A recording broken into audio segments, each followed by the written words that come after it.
Monday and welcome back to your learning. I hope you have had a fantastic half term and you've been getting up to all sorts of creative things. Okay, so like I say, welcome back. And before we start our brand new learning for this half term, I have a superstar shout out, but it's not for anyone in particular. It's for all of you, everybody. Look at these fantastic pieces of literacy work that everybody sent in for their marvellous medicines, and I was so impressed. Macy Barnes, I really think I'm going to make your marvellous medicine because it grossed me out so much. Okay, so well done to all of you. It put a big smile on my face. Before our warm-up today, I want you to meet my friend. This is Iggy the Influencer. Okay, so what Iggy does, he has a special reading skill year 3. Okay, and he looks for clues in the text and he uses his own experiences. What does experience mean? It means things that has happened to him to help him to answer questions, okay? So this is Iggy the Influencer. So everyone say hi to Iggy. And Iggy's going to help us with our warm-up today. Okay, so I've got a picture here. And this lady, she looks like she's having lots of fun. And this is a whiteboard task year 3. So make sure you've got your whiteboard and your whiteboard pen ready. So if you haven't got those, just go and get them now and hit pause on the video. Okay, so I've got some questions for you today. Number 1, why is the woman holding her arm out straight? Number 2, how do you think the woman is feeling and why? And 3, what do you think is going to happen next? Okay, so if you were Iggy, you would look for clues in the picture and use your own experience. You would put yourself in that woman's shoes, okay? So number 1, why is the woman holding her arm out? Why is she doing that? I would probably start with my conjunction because, okay, because you are explaining why. Because, okay. And for question number 2, how do you think the woman is feeling and why? I would probably start with an adjective year 3, okay, to describe how she is feeling. How do you know she is feeling that way? Is she excited? Is she terrified? And why? So use your conjunctions because, since, or as. Number 3, what do you think is going to happen next, okay? For all we know, she could set on fire, okay? But what do you think is going to happen next, okay? So you've got questions 1, 2 and 3 to answer on your whiteboards. Off you go. Okay, year 3, so you have got your new learning packs at home. And in your new learning packs, you have 2 books for your literacy learning. You have 1 reading book and you have 1 writing book. Now today we are going to use our reading book. In fact, we're going to use it for today and tomorrow. And then on Wednesday, we will do our writing. So we're mixing it up a bit for you now. So if you haven't got your reading book now, make sure you go hit pause on the video and go and get it with a pencil and a highlighter if you have one. If not, it's fine. Okay, I hope you've got your books ready, year 3. So for Monday, the 22nd of February, let's read our learning question together. Can I retrieve and record information about a poem? So today we've got some lovely poems to read. And we know to retrieve is a fancy word, fancy verb to take information, isn't it? And record information. That's a fancy way of saying to write the information in our answers. Okay, and I've got my friend Rex the Retriever here, which you've probably seen before because we know that Rex goes after and retrieves information from the text. Now, year 3, we are retrieving today because lots of our questions in our book ask us to find information for our answer. For example, the question here, let's look at this one, okay? Using the poem Child Song in Spring to help you, draw lines to match each tree to its colour. So we can match the tree to its colour because we have found that information in our text, okay? So the answer will always be there. So there's 3 steps to retrieving information to answer a question. Step number 1 is to look for the clues in the text. This may include certain vocabulary. Now, what does vocabulary mean? It means certain words, doesn't it? Okay, so you can look for certain words. Your second step is to retrieve and to take that information and use that for step number 3, to record your answer.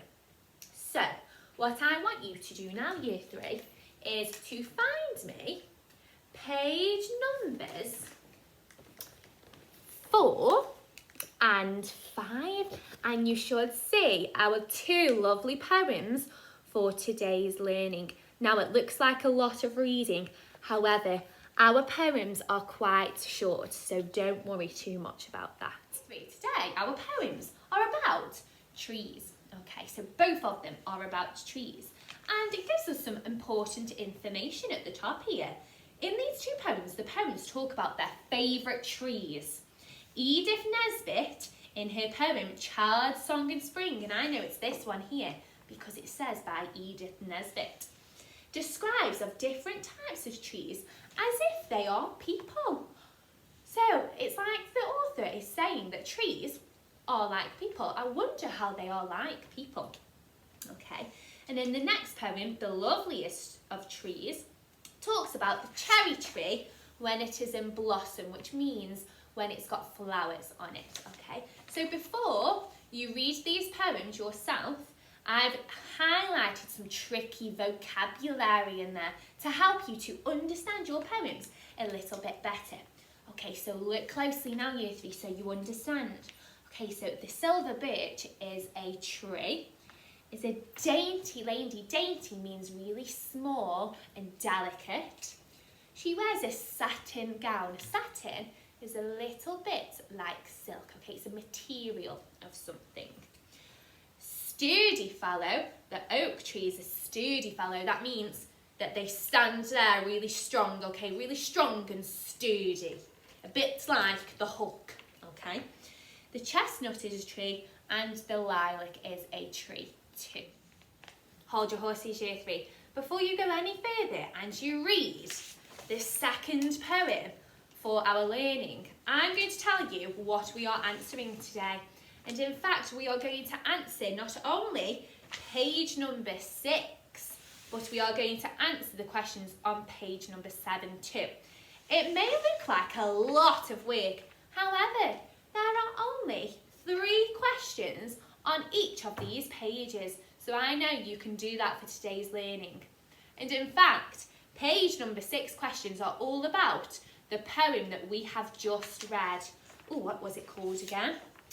The Child's Song in Spring. So what we'll do is we'll answer those questions now so that we don't forget what was in the text, so we can retrieve and take and record that information. Okay, so turn to page number 6 now.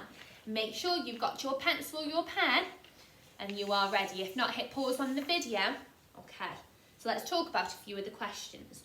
Number 1, using the poem Child's Song in Spring to help you, draw lines to match each tree to its colour.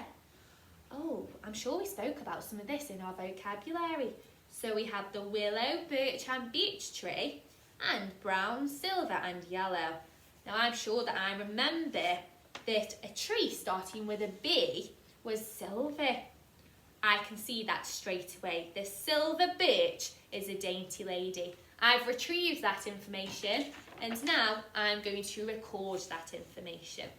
Okay, so then, is it beech or willow that are brown or yellow? Use the clues in the text.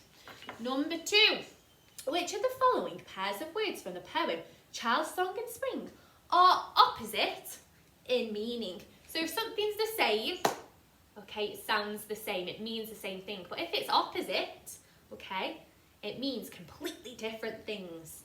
Okay, like hot is to cold. So it says here, tick 1 box. Old and dull. Do they kind of mean the same things? Dainty and sturdy. Do they mean the same things? Smart and proud? And gentle and kind. Oh, I'll give you a clue there. Gentle and kind sound quite the same, so I'm not going to tick that. Okay, so use the information on the vocabulary we spoke about to help you to answer that. And then number 3, the poem Child's Song in Spring describes 9 different trees. Wow. Write down the names. So the names of 4 of these. But make sure they aren't mentioned in question number 1. So I know that the silver birch is mentioned in question number 1. So I'm not going to write the tree, the silver birch, am I? Okay.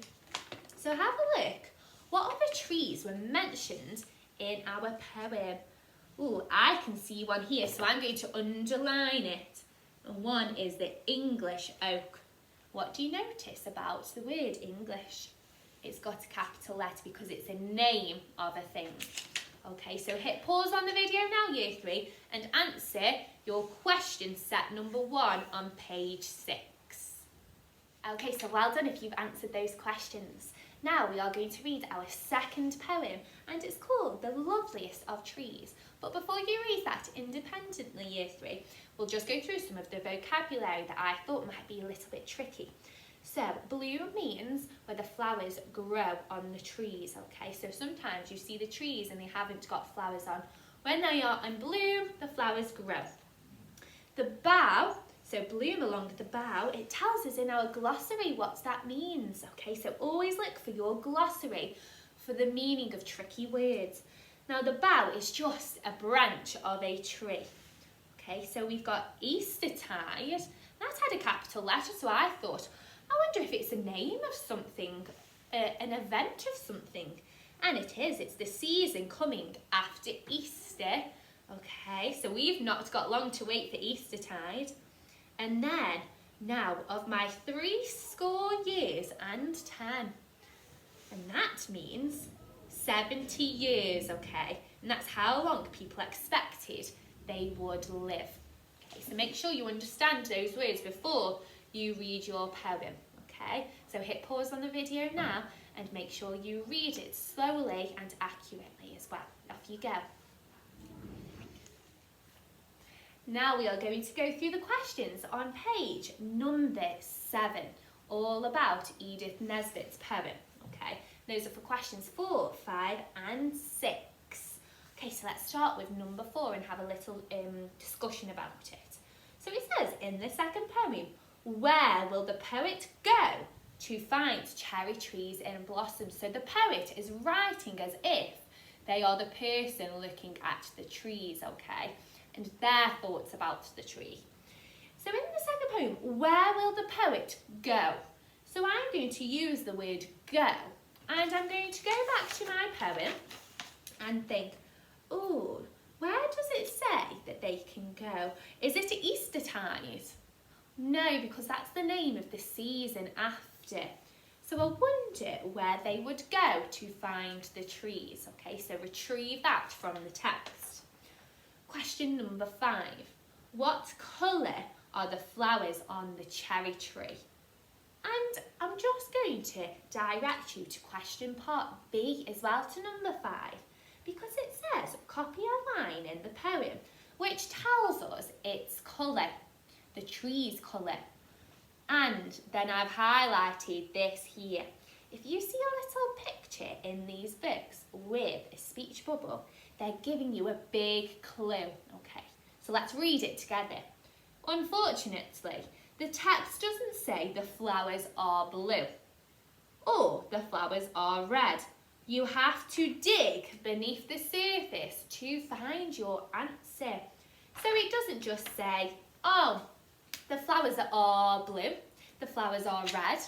Okay, you've got to think, what is on the tree? What is the author, the person who has written the poem, said is on the tree? Are there any items on the tree which give you a big clue of what colour it might be? So have a think as you are reading it again. And then question number 6. Now we've got some sentences here, a bit like we have in school where you have to fill in the missing gaps, the missing words. So it says complete the sentences using information from both poems.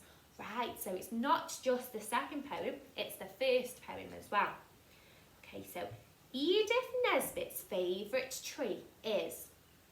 Who is Edith Nesbit? Let's have a look together. Now I know that Edith Nesbit wrote the first poem, so my answer might be able to be retrieved from this poem. I wonder if it says the word favourite or love. Okay, have a look at those words. The poem blank is about one tree. Which poem is about just one tree? The Child's Song in Spring or The Loveliest of Trees? And then our last two sentences, the tree that makes the churchyard shady is the... Now which poem spoke about a churchyard? I would go back to the poems and look for the word churchyard because that will give you a big clue. And then blank thinks he will live for 70 years. I'm sure there was a fancy way of saying 70 years in one of the poems. I wonder which one it was. I cannot wait to see your answers for in your reading booklet emailed into the Year 3 email for your first day of learning Year 3. Okay, so I'm in fact not going to give you a purple book task today, just because you must have worked very hard to answer all 6 of those questions and there was a lot of reading involved. So like I said, for tomorrow's learning, we will be using our poems again, but we might be using a different reading skill instead of retrieving information. I wonder what it will be. Okay, so I look forward to seeing you tomorrow. Bye.